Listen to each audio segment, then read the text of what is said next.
This happened about 5 years ago. I was 14 at the time, and went over to my best friend's house to party because her parents went on vacation. We will call her Kay. We were the same age and had been best friends since we were 11. Kay's older sister, who was 17, decided she was gonna go stay at her friend's house, since she didn't like staying home alone, and left us there. She told us not to tell Kay's parents and she was left in charge. Kay and I decided to invite over our other friend, we'll call her Emmy, to the house. At 14, we were all pretty stupid and wanted to get drunk and high, so we called Kay's neighbor Hayden over. He brought some alcohol and weed over to the house and we started to drink. Once we decided to smoke, we got everything set up and realized we didn't have a lighter. We searched all over the house up and down for 30 minutes and never found one. We also looked for matches and couldn't find one. Hayden says, "We'll just walk to my house. My mom works the night shift and isn't there." Now Hayden's house was about a 15-minute walk and it was 3 a.m. but there was 4 of us, so we thought we were good. I remember Kay, Emmy and I were all dressed in booty shorts and crop tops, so we felt a little uncomfortable walking outside like that, but we were drunk so we didn't pay much mind. I left my phone behind since my mom tracked my location. We ended up walking for a good 3 minutes when an old Honda Civic drives by us. We stop and watch it drive past us, and then it stops. All 4 of us went silent and looked like deer in headlights. We saw the Honda's reverse lights turn on and immediately started to run.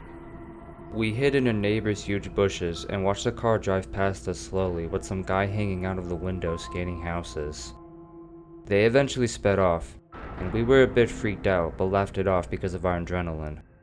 We kept walking for another 2 minutes and hear brakes squeal. We look behind us and there it is, the same car. It looked like it had made a loop around the neighborhood. We see their headlights turn onto the street we were on and immediately started to run again. Kay and I ran to the left and Hayden and Emmy ran to the right. I couldn't stop laughing from my adrenaline, but Kay was having a panic attack. We stood there in the bushes of this house and watched the car go by, even slower. I had to hold Kay's mouth shut because she wouldn't stop panting and freaking out. The car speeds off again, and now Kay and I are alone, in the dark, with no Emmy or Hayden in sight. I tell her, "Do you want to run back home or just run to Hayden's?" She's so freaked out she can't make a decision for herself, so I grab her arm and just tell her to follow me. I'm running for my life to Hayden's house with Kay trailing behind me about to cry. Hayden's house was near the entrance and the exit of the neighborhood, and the neighborhood is placed alongside a very busy road. As we're approaching Hayden's house, the same car is behind us, leaving the neighborhood, maybe 2 miles behind us. I see the headlights hit my body, and I look at the car and immediately dive into Hayden's yard. I tell Kay to run to the door.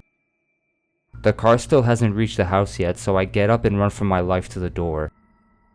Hayden and Emmy were there waiting for us, but we couldn't get the code for the lock to work, so we just pressed our bodies along the wall, as the car slowly went by one more time. This time with a dude hanging out of it screaming something at us, and Hayden finally opened the door. We calmed down and talked about the situation and said we're never doing that again. We searched the house for a lighter, couldn't find one, and used matches to smoke instead. We got stoned, went to sleep, and Kay, Emmy, and I walked home very sleepy but cautious around 9 a.m. before Hayden's mom came home. Scariest moment of my life, but it was a thrill.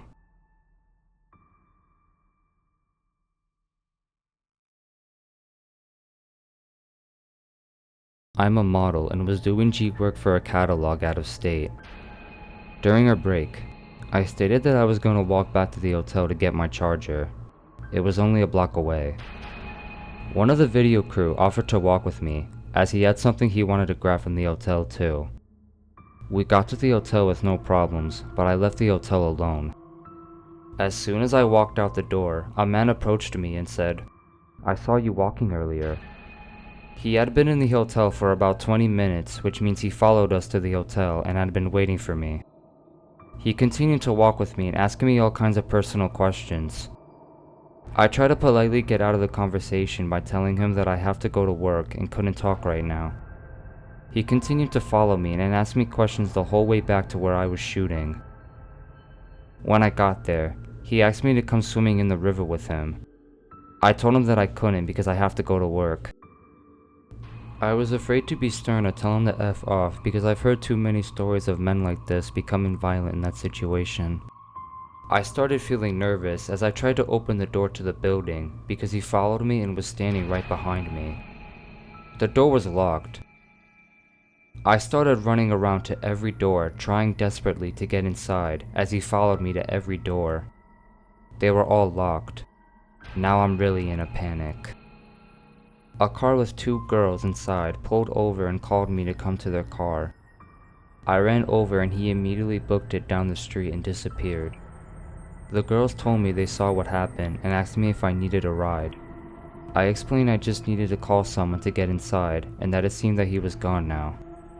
I got on the phone with the other model and she was on her way to open the door.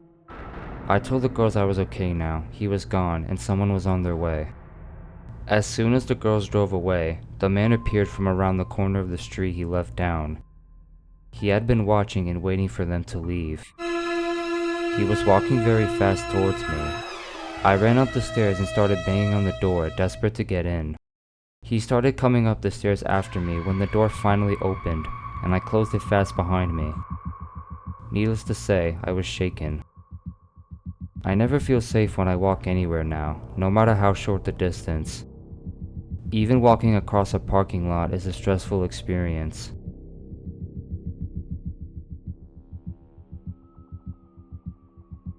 So I was getting off work one night.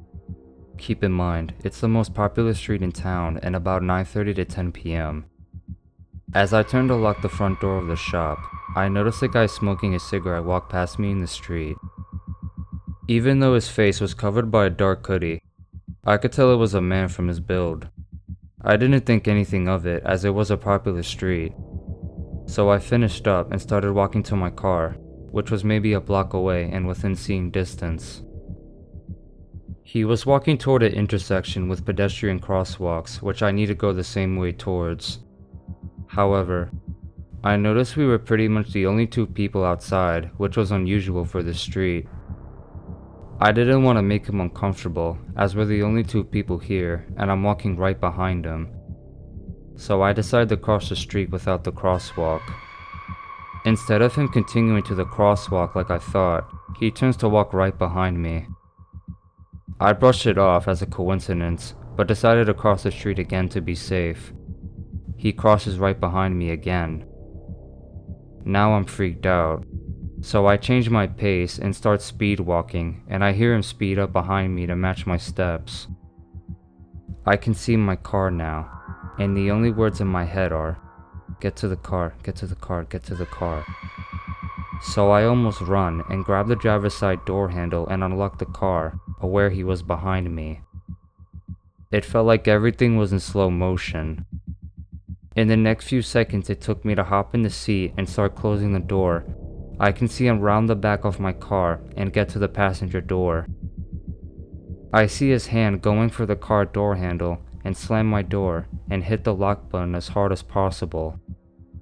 And in one fluid motion, the guy just pulls his hand back and starts walking away like that didn't just happen. I was so shocked. I just watched him walk away in the dark and round the street corner till I couldn't see him anymore.